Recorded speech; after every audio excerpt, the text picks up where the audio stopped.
Philadelphia, Pennsylvania, April 23, 1946. I stood at the window of the city clerk's office on Market Street and watched the woman making her way from the trolley stop. April sunshine illuminated her figure, and I knew immediately something was wrong. Her gait was uncertain, as though she'd been confined indoors for years. She clutched a small cloth bundle against her chest with oddly rigid hands. When she came closer, I saw her face. Young, no older than 25, but with a vacant expression, as if she looked through the world rather than at it. I stepped out onto the front steps. The woman stopped 3 yards away, squinting as if trying to make out my features, though the light was bright and the day clear. "Hello," she said in a quiet, almost childlike voice. "Is this the city clerk's office?" "Yes, it is," I answered. "Come inside. How can I help you?" She climbed the steps slowly, gripping the iron railing. I noticed how her fingers trembled. When we entered my office and bright light from the window fell across her hands, I barely suppressed a gasp. Her fingers were twisted, joints swollen and deformed, skin marked with small scars and hardened calluses. I'd seen hands like these only on elderly factory workers who'd spent lifetimes on assembly lines. But the woman before me was young.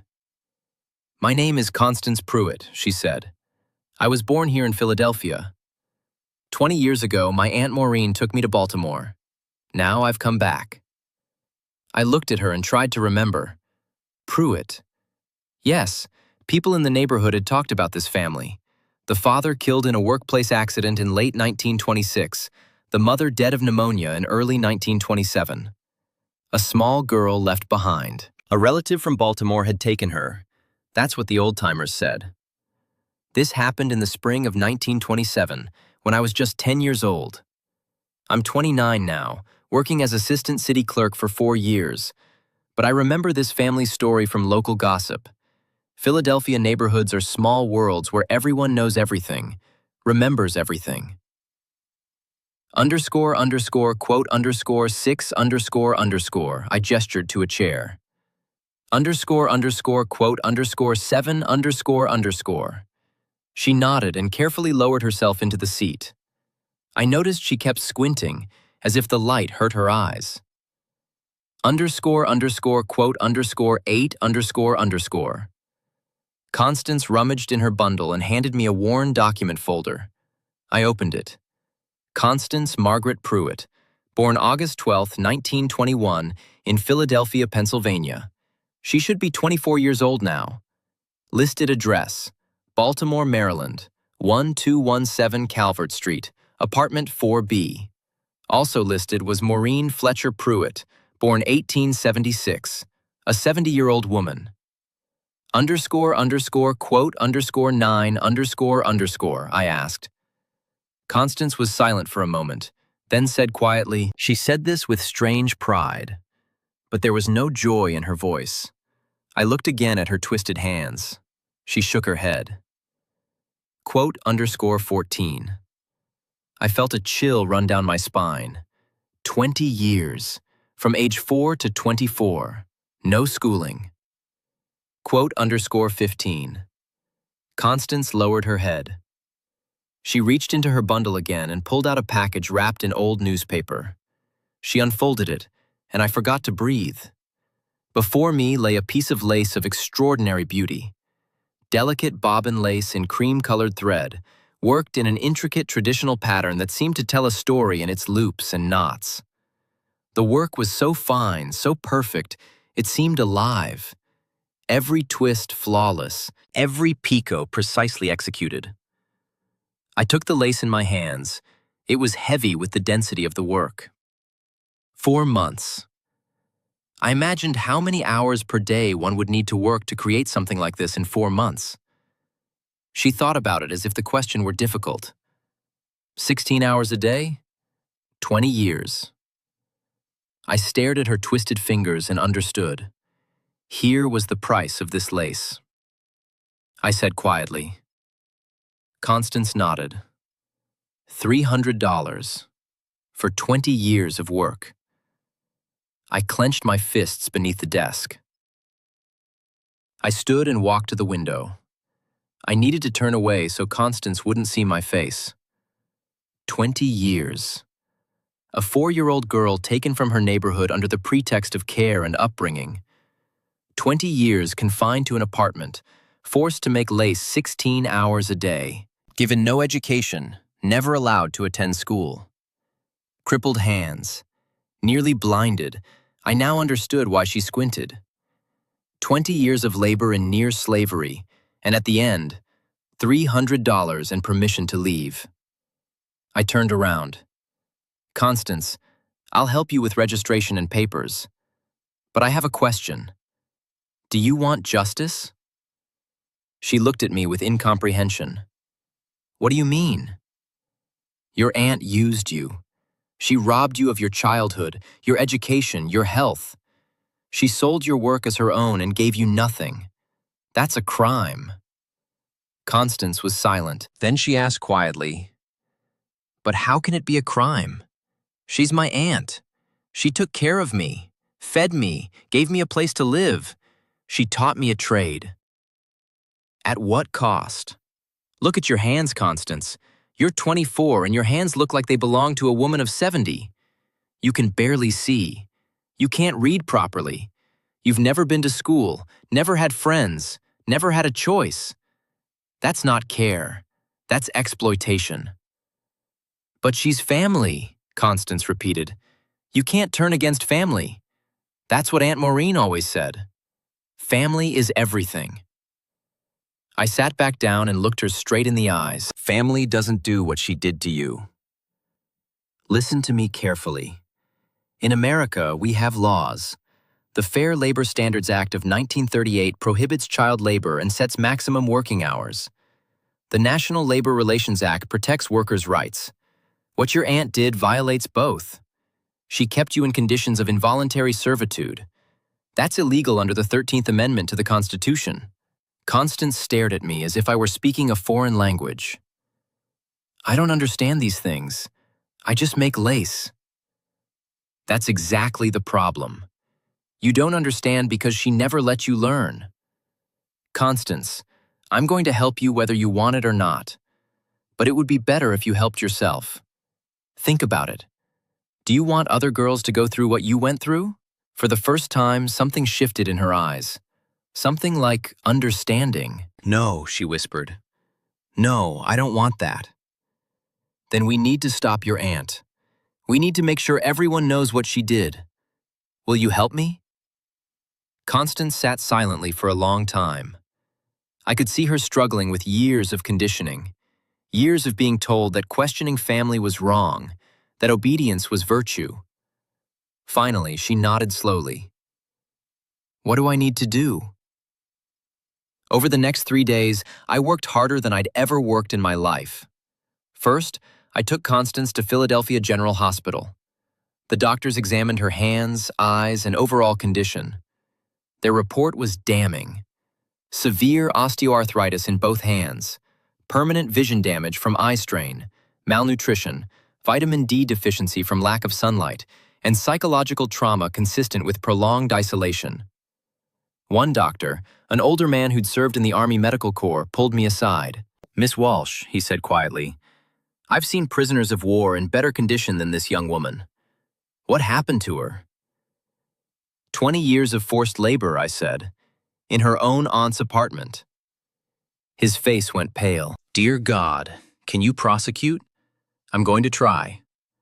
Then I contacted my cousin Bernard, a lawyer who'd just returned from service in the Pacific. He came to my office, listened to the story, examined the medical reports, and went pale. Quote, 52, he said to me. Quote, 53, quote, 54, quote, 55, quote, 56, quote, 57. I thought hard. Then I remembered something Constance had said. Bernard smiled. The Philadelphia Museum of Art occupied an impressive building on Fairmount Hill. Bernard and I climbed the famous steps and entered the grand hall. We asked for the curator of the textile department. Mrs. Helena Whitmore was a precise woman in her 50s, dressed in a tailored suit with steel gray hair pulled into a neat bun. She received us in her office, surrounded by catalogs and archival boxes. Quote 60 she asked. Bernard explained the situation. Mrs. Whitmore's expression shifted from polite interest to shock to horror. You're telling me that Maureen Pruitt's lace was made by her niece? A child? From age 4 to 24, Bernard confirmed. We need your purchase records. Mrs. Whitmore stood and walked to a filing cabinet. She pulled out a thick folder. Over 20 years, we acquired 47 pieces of Pruitt lace for a total of $18,000, she said, her voice shaking slightly. Mrs. Pruitt was one of our most valued artists. We featured her work in 3 major exhibitions. Several pieces are in our permanent collection. Did you ever meet her? Bernard asked. Of course. Mrs. Pruitt came personally for each sale. A very dignified woman. Quite elderly, but sharp as a tack. She would arrive in a taxi, always well-dressed, always carrying the lace wrapped in tissue paper. She'd unwrap it so carefully, like it was the most precious thing in the world. Did she ever mention an assistant? A student? A niece? Mrs. Whitmore shook her head slowly. No, never. She always said she worked alone. Said that lace-making was a solitary art, requiring absolute concentration. She said she'd learned it as a girl in Ireland and had dedicated her life to preserving the tradition. We believed her completely. Bernard pulled out a photograph we'd taken of Constance's hands. Because Mrs. Pruitt didn't make those pieces, her niece did. This niece, starting when she was 4 years old. Mrs. Whitmore stared at the photograph. Tears filled her eyes. That's impossible. The skill level. No child could. Precisely. No child should be able to produce work like that, because no child should be forced to practice 16 hours a day for 20 years. But Constance Pruitt was. Mrs. Whitmore sat down heavily. We enabled this, she said quietly. We paid her. We celebrated her. We gave her a platform. And all along there was a child suffering. You didn't know, I said gently. We should have known. We should have asked questions. How does a 70-year-old woman produce such consistently excellent work? How does she never slow down, never lose her touch? We should have wondered. Will you testify? Bernard asked. Absolutely. And I'll make sure the museum issues a public statement. This needs to be corrected. We left the museum with copies of all purchase records and a promise from Mrs. Whitmore to testify if needed. Next, we tracked down other buyers. The War Production Board had commissioned several pieces for gifts to foreign dignitaries, American craftsmanship, to showcase domestic artistry during and after the war. A private collector in New York named Mr. Hirschfeld had purchased 8 pieces for his gallery. A department store in Washington called Woodward and Lothrop had featured Pruitt lace in their windows. Every sale was documented under Maureen Pruitt's name. Total revenue over 20 years, approximately $35,000. Constance had received $300. Bernard also did something clever. He contacted the Baltimore post office and obtained records showing that Maureen Pruitt had received regular postal money orders, payments from buyers across the country. The amounts matched up with the sale records. It was clear she'd been running a substantial business. Bernard filed the lawsuit on May 2, 1946. The civil complaint demanded full payment of wages at fair market rate, plus damages for medical expenses, lost education, and pain and suffering. Total, $50,000.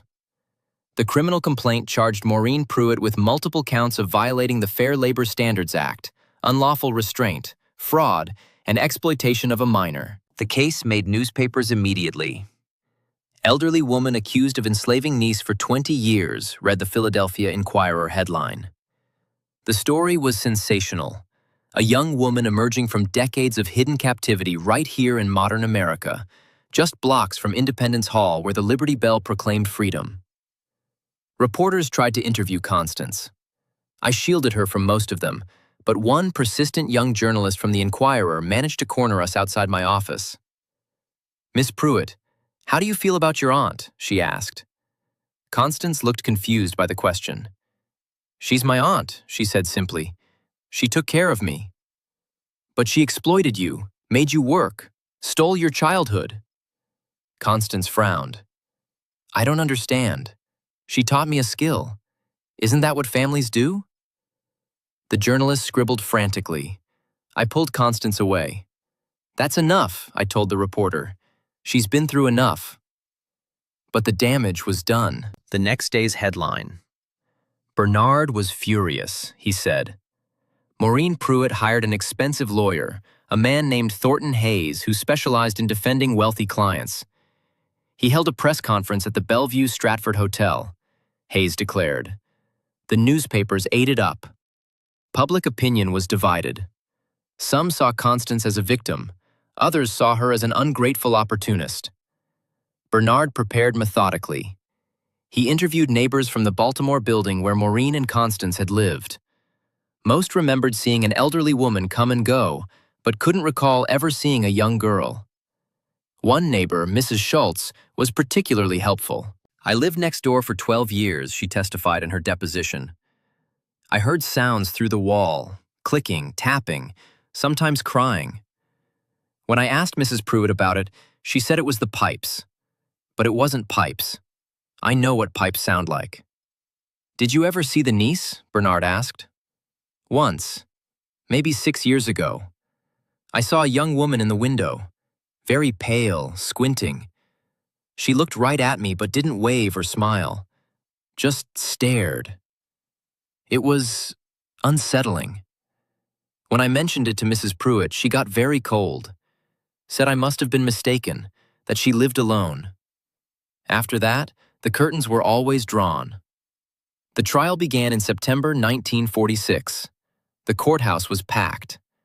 I attended every day, sitting in the gallery with Constance. She was terrified. Crowds, loud voices, the judge's stern face, all of it overwhelmed her. But Bernard prepared her carefully. Quote, 97, quote, he said. Quote, 98, quote. The prosecution's case was straightforward. Bernard presented the medical evidence. Doctors testified about Constance's injuries and their causes. Dr. Feldman, the ophthalmologist, explained that her vision damage was consistent with decades of close work and poor lighting. Quote, 99, quote, he testified. Quote, 100, quote. The courtroom gasped. Bernard presented the financial evidence. Museum records, sales receipts, postal money orders, all bearing Maureen Pruitt's signature. He presented expert testimony. A lace-making instructor from the Philadelphia School of Design examined Constance's work and confirmed it matched the pieces sold as Maureen's. The technique is identical, the instructor testified. The tension, the pattern choices, even the small imperfections. These were all made by the same hands. And these hands, she held up a photograph of Constance's damaged fingers, quote, 103. Then Constance herself testified. She spoke quietly, often struggling for words. But her story was devastating in its simplicity. Quote, 104, quote, she said. Quote, 105, quote. Quote, 106, quote, Bernard asked. Quote, 107, quote.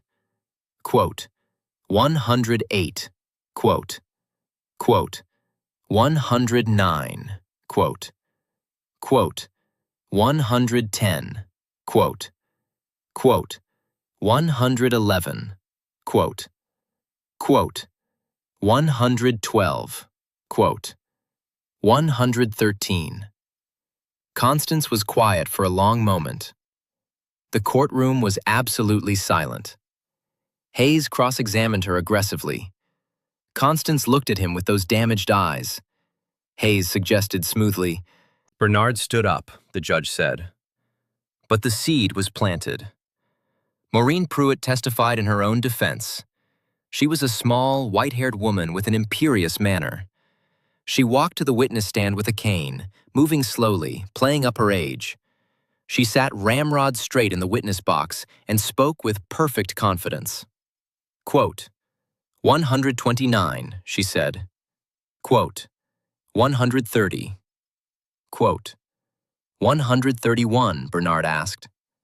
Quote, 132.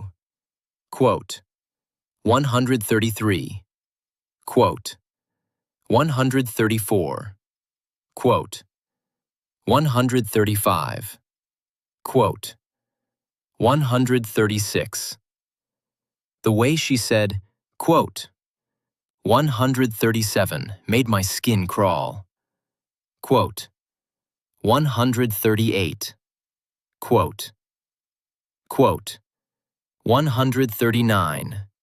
Quote, quote, 140. Quote, quote, 141. Quote. Bernard paused, then asked quietly, quote, 142. Quote. For the first time, Maureen hesitated. Quote, 143. Quote, quote, 144. Quote, quote, 145. Quote, Hayes shouted. Quote, 146. Quote, Bernard said calmly.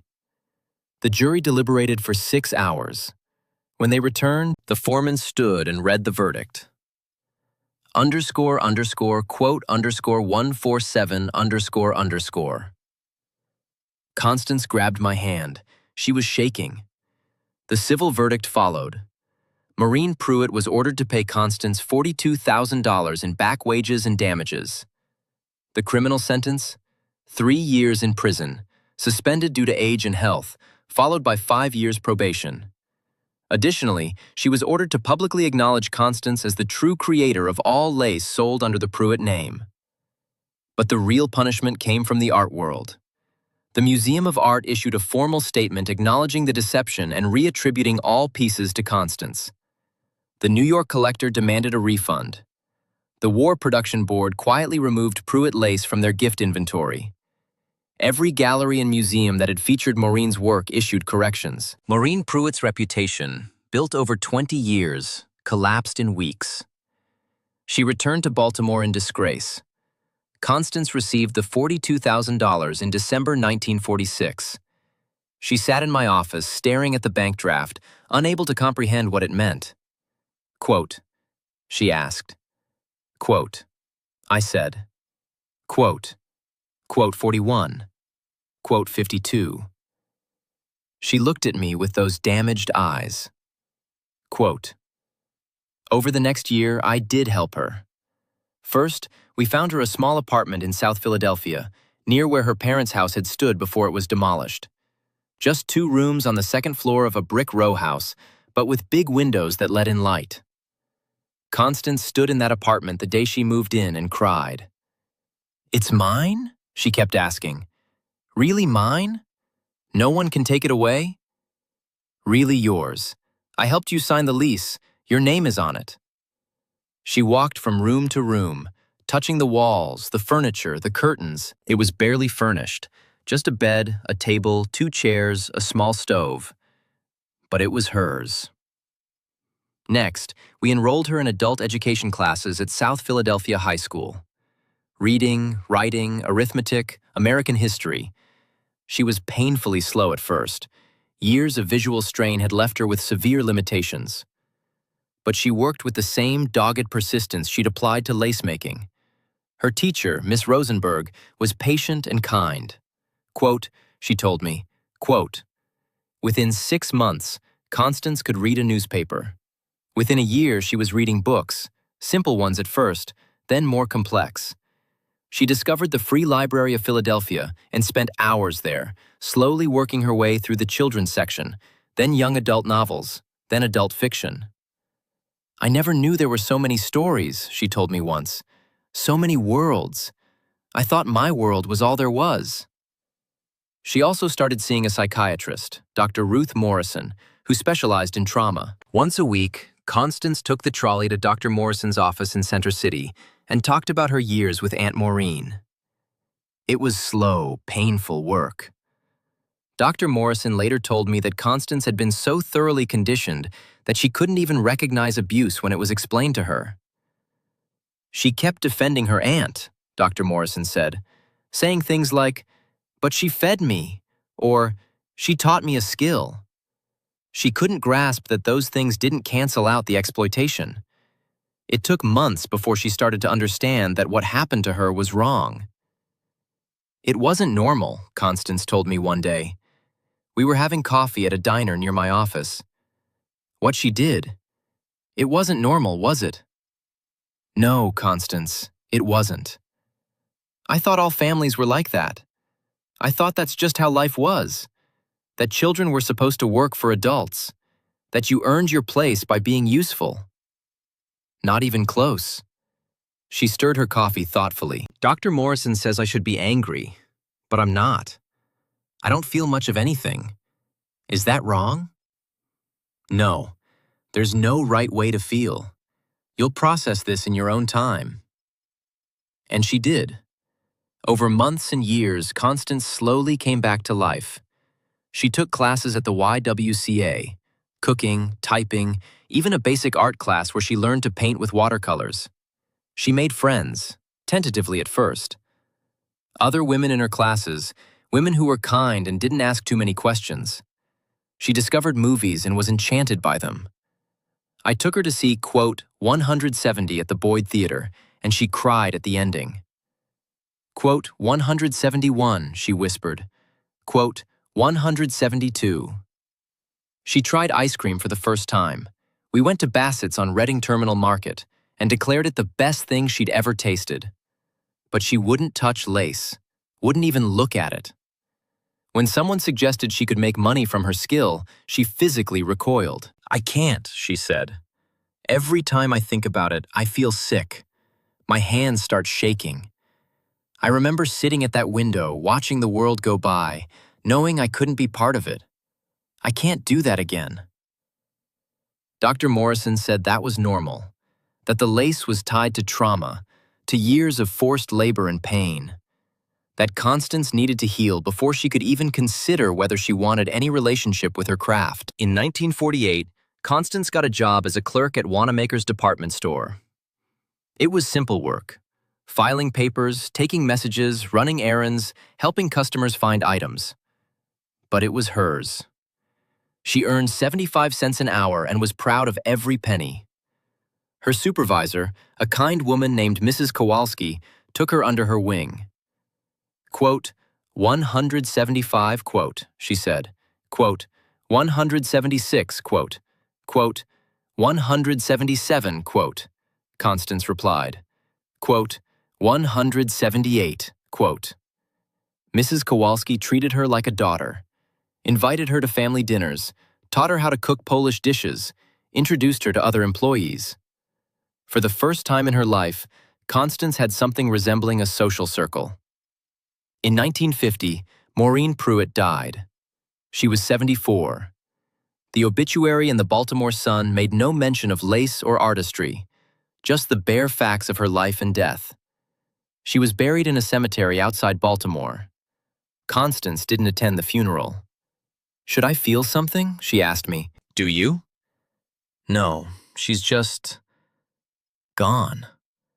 I thought I'd feel relieved or sad or something, but I feel nothing. Is that wrong?" "That's okay too." But something changed after Maureen's death. Some invisible weight lifted. Constance started smiling more, laughing sometimes. She joined a church choir, the same church she'd attended as a child with her parents, and discovered she had a pleasant singing voice. She started dating a man named Walter Kowalski, Mrs. Kowalski's nephew, who worked as a mechanic at a garage on Frankfurt Avenue. Walter was quiet, kind, patient. He didn't ask about her past, just accepted her as she was. They went to movies and baseball games, walked in Fairmount Park, sat on her apartment steps on summer evenings, talking about nothing in particular. Walter was the first man Constance had ever really known. She was terrified of doing something wrong, of driving him away. But he was patient. "You don't have to be perfect," he told her once. "You just have to be you." In 1952, Walter proposed. They married in a small ceremony at City Hall. I was her witness. Bernard was Walter's. She wore a simple blue dress she'd bought at Wanamaker's and carried a bouquet of daisies. When the clerk pronounced them married, Walter kissed her gently and she laughed, a clear, bright sound I'd never heard from her before. They rented a small house in the Frankfurt neighborhood. Walter converted the basement into a workshop where he repaired cars in his spare time. Constance kept her job at Wanamaker's and took night classes at Temple University, American literature, basic science, world history. She was 31 years old and just beginning to live. Then, in 1953, something unexpected happened. A young woman came into Wanamaker's asking for Constance by name. She was about 17, thin and nervous, with bandaged hands. "Are you Constance Pruitt?" she asked. "Constance Kowalski now," Constance said. "Yes. Can I help you?" "My name is Dorothy Chen. My mother, she makes me sew. All day, every day. Piecework for factories. I've been doing it since I was 8. No school. Just sewing. I read about what happened to you. In the newspaper years ago. I kept the clipping. I thought, maybe you could help me." Constance looked at the girl's bandaged hands, raw from needle pricks, swollen from repetitive motion, and saw herself. __quote _189 __, she said quietly. She took Dorothy to see Bernard, who was now a partner in a successful law firm downtown. He listened to Dorothy's story, a mother who ran a garment sweatshop out of their home in Chinatown, forcing Dorothy and her 2 younger sisters to sew piecework 12 hours a day since they were small children. No school, no childhood, just sewing and more sewing. Bernard took the case pro bono. Within 6 months, Dorothy and her sisters were removed from their mother's custody and placed with a foster family in West Philadelphia. The mother faced criminal charges. Dorothy enrolled in school for the first time at 17. Constance visited her regularly, bringing books, helping with homework, just being there. "Quote, quote," she told Dorothy. "Quote, quote, quote, quote," Dorothy asked. "Quote." After Dorothy's case, others came. Somehow, word spread. Constance Kowalski had survived, had fought back, could help. They came to Wanamaker's, to her house, to Bernard's office, girls and young women who'd been trapped in various forms of family servitude. A boy whose uncle forced him to work in a restaurant kitchen from age 6. A girl whose grandmother made her clean houses for 12 hours a day. Siblings whose parents ran an illegal home factory assembling electronics. By 1955, Constance and Bernard had helped 17 people escape similar situations. Bernard joked that they'd started an informal practice, Kowalski and Walsh, liberators. But Constance didn't think it was funny. This was serious, important. These people needed real help, organized help. "Quote," she said. "Quote, quote," Bernard asked. Constance still had most of the settlement money from Maureen. She'd lived modestly, saved carefully. She had $38,000 in the bank. "With this," she said, showing him the bank book, "it's blood money anyway. Might as well use it for something good." In 1956, they established the Second Chance Foundation. Its mission? To help victims of family-based labor exploitation. They rented a small office on Walnut Street, hired a social worker named Miss Patterson, and put up a simple sign. Within months, they were getting referrals from schools, hospitals, and police. The foundation provided legal help, counseling, emergency housing, job training, everything a person might need to escape and rebuild. The foundation grew. By 1960, they'd helped over 70 people. They expanded to New York and Baltimore, then to other cities. Constance ran the Philadelphia office, coordinating lawyers, social workers, and counselors.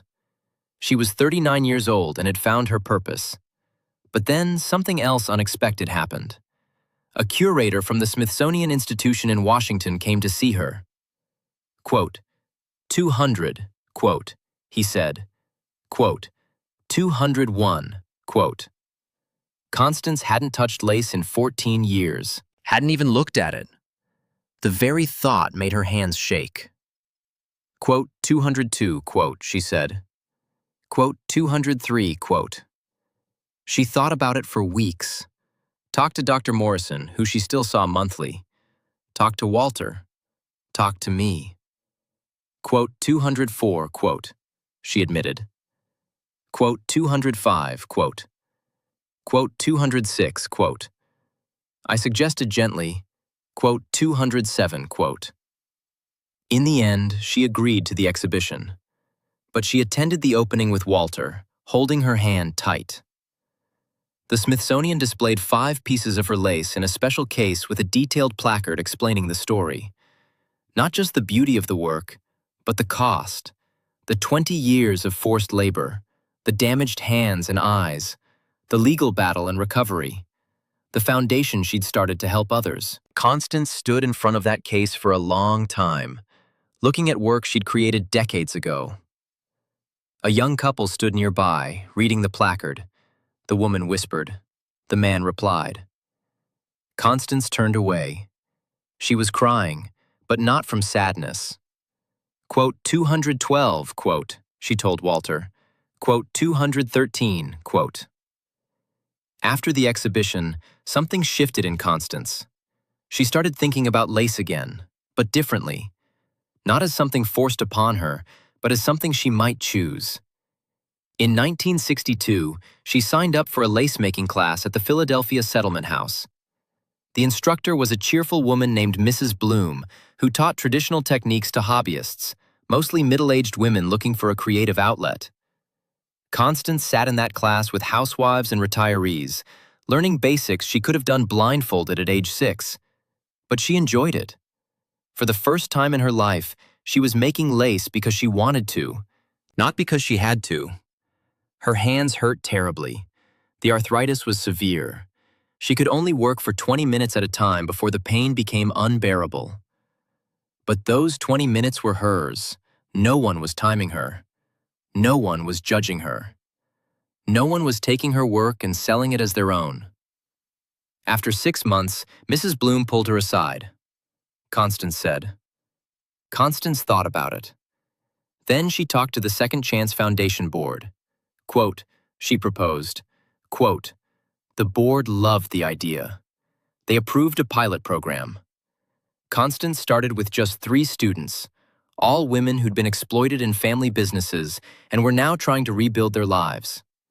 She taught them basic lace making, but more importantly, she taught them boundaries. We work for 1 hour, she said firmly. Then we stop. If your hands hurt, we stop. If you're not enjoying it, we stop. This is supposed to bring joy, not pain. The moment it stops being joyful, we're done for the day. The program succeeded beyond expectations. By 1965, the foundation was offering classes in lace making, embroidery, quilting, woodworking, and other traditional crafts to dozens of students across 3 cities. Constance became known not just as a survivor, but as a teacher and advocate. Articles appeared in women's magazines. Quote, 221, In 1968, Temple University invited her to speak at their social work program. She stood before 200 students, young people preparing for careers helping others, and told her story. When she finished, the room was silent for a long moment. Then, a young woman raised her hand. Constance thought carefully before answering. Quote, 223, quote, she said honestly. Quote, 224, quote, 225, quote, 226, quote. By 1970, the Second Chance Foundation was nationally recognized. They'd helped over 300 people escape family-based exploitation.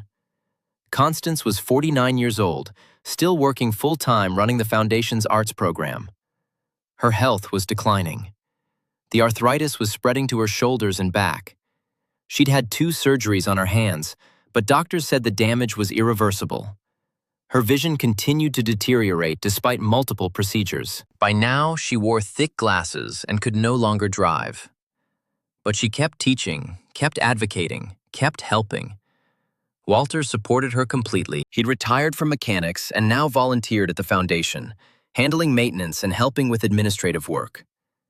They'd never had children. Constance's health made it impossible. But they had purpose. They had each other. That was enough. In 1975, Constance was invited to testify before the United States Senate on proposed legislation to strengthen child labor laws. She sat before the Senate Labor Committee, a row of serious men in suits, and spoke calmly about her experience. Quote, 227. Quote, she said. Quote, 228. Quote. Senator Williams of New Jersey leaned forward. Quote, 229. Quote. Quote, 230. Quote. The legislation passed in 1976, signed into law by President Ford. It included provisions specifically addressing family-based labor exploitation, with mandatory reporting requirements for educators and doctors. Constance kept the signing pen in a frame on her office wall, next to a photograph of herself and Walter on their wedding day. In 1980, the Smithsonian contacted her again. They were creating a permanent exhibition on American labor history and wanted to feature her story prominently. Quote 231 the curator explained. Quote 232 Constance agreed. She donated 3 pieces, including the final piece she'd made for Maureen, the one she'd brought with her when she returned to Philadelphia in 1946. She also donated photographs, court documents, and medical records. The exhibition opened in 1981. One entire wall was dedicated to her story. Photographs of young Constance with her damaged hands, medical records documenting her injuries, court transcripts from the trial, newspaper clippings, and the lace itself, displayed behind glass with dramatic lighting that made it glow like something sacred. The placard read, quote 233 Constance attended the opening with Walter, Bernard, and me. We stood before that wall, looking at the pieces of her life laid out for the world to see. Quote, I asked. She said. A group of school children came through on a tour. Their teacher stopped at Constance's exhibit and read the placard aloud. The children stared at the lace, at the photographs, at the medical records. One small girl, maybe 9 years old, raised her hand. Is Mrs. Kowalski still alive? She asked. Yes, the teacher said. She still lives in Philadelphia and runs a foundation that helps children. The girl nodded seriously. I'm glad she got away, she said. I'm glad she's okay now. Constance heard this and smiled through tears. Me too, she whispered.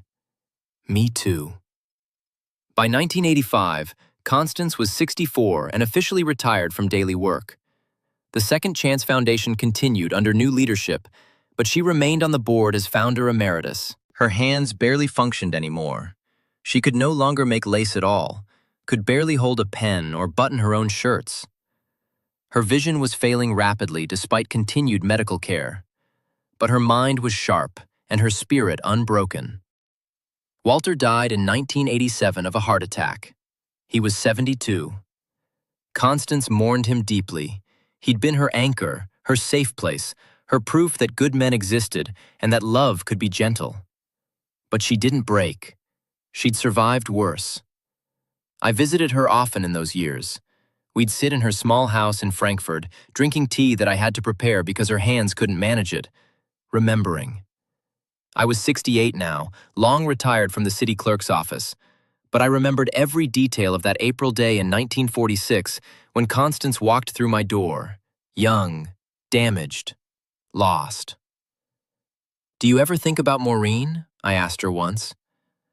Constance was quiet for a long time, staring out the window at the street where children played. "Not much anymore," she said finally. "She used to be in my thoughts constantly. Even after she died, even decades later, I'd dream about her. Hear her voice telling me I was worthless, that I owed her everything. But now, weeks go by and I don't think of her at all. That's freedom too." "Do you forgive her?" "No, but I don't hate her either. She's just gone. She doesn't have power over me anymore. She can't hurt me. That's enough." In 1990, the Second Chance Foundation celebrated its 34th anniversary.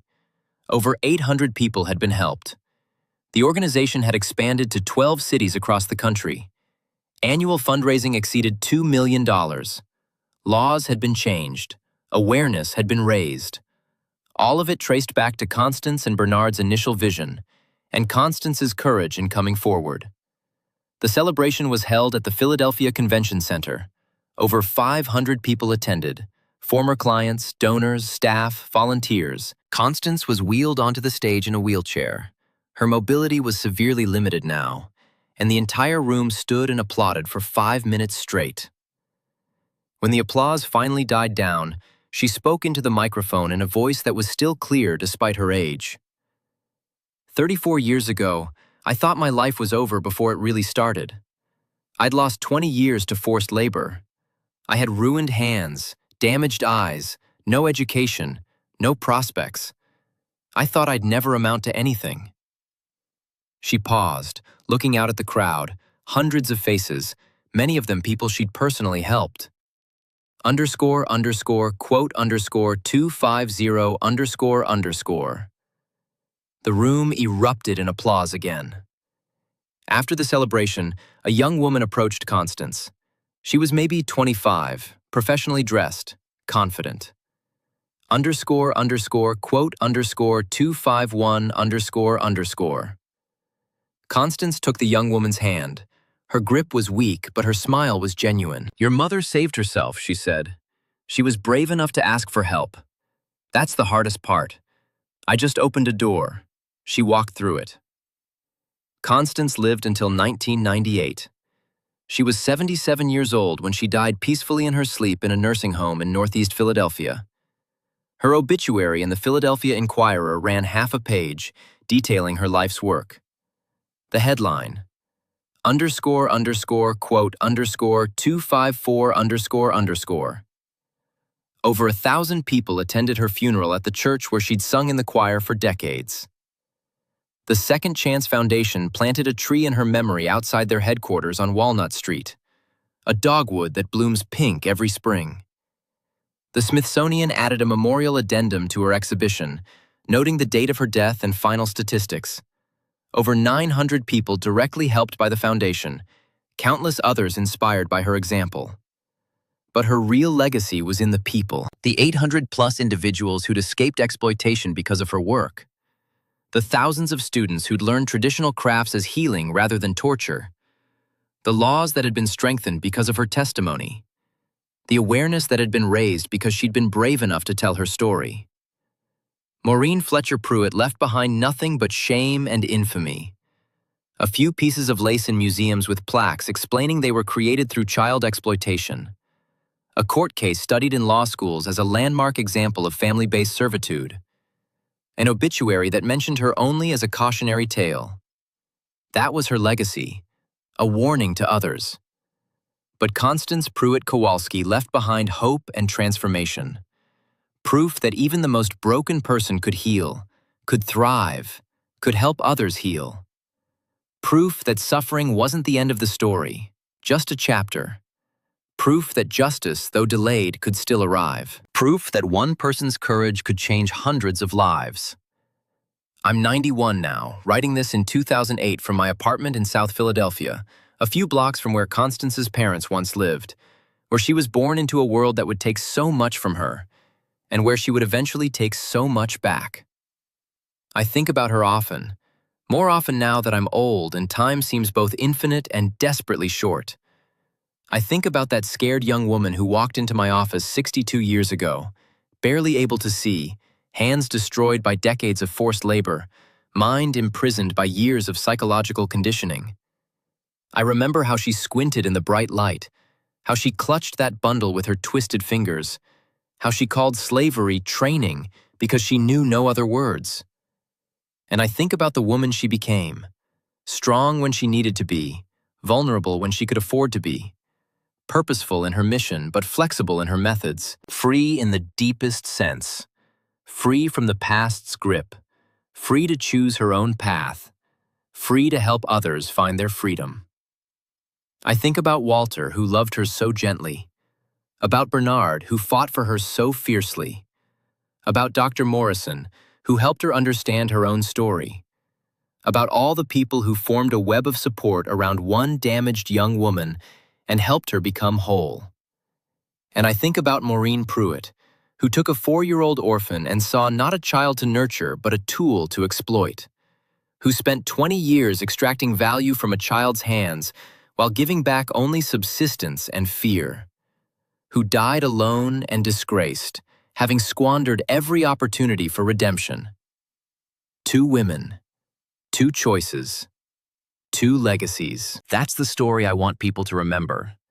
Not just the suffering, though that matters, it must be remembered and recognized, but also the triumph.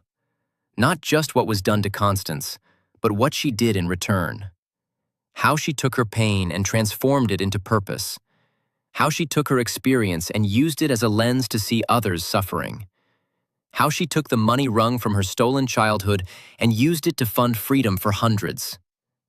Constance Pruitt Kowalski, lacemaker, survivor, liberator, founder, teacher, advocate, wife, friend.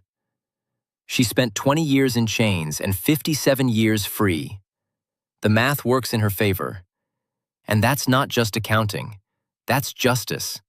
Slow justice, imperfect justice, but justice nonetheless. Somewhere in America today, there's a young person being helped by the foundation she started more than 50 years ago. They're learning that family exploitation isn't acceptable, isn't normal, isn't inevitable. They're learning that there's a way out. They're learning that they matter, that their suffering matters, that someone will believe them and fight for them. That young person is learning to read, maybe, or getting their first paycheck from a real job, or sleeping without nightmares for the first time in years, or standing up in court and telling their truth, or simply breathing free air and realizing that freedom is possible, is real, is theirs. That's Constance's real masterpiece. Not the lace, though it was beautiful, achingly beautiful, worth every penny the museums paid and more. Not even the foundation, though it will outlive all of us and help people none of us will ever meet. Her masterpiece is the idea she proved and left behind, that we are not defined by what is done to us, but by what we do in response. That the worst cruelty cannot destroy the human capacity for resilience, for growth, for generosity. That one person's courage can echo through decades, through hundreds of lives, through the very fabric of our laws and our culture. The lace Constance made will eventually decay, fragile as all beautiful things are. The foundation may someday close, its mission hopefully completed. But the idea that freedom matters, that children matter, that we owe each other protection and care and justice, that idea will never fade as long as people remember her story and live its truth. Constance Pruitt Kowalski. Born in poverty, orphaned in childhood, enslaved by family, freed by courage, transformed by love, multiplied by purpose. She made the world better by existing in it. She made the future kinder by refusing to let the past define it. And that's a legacy that will never, ever fade.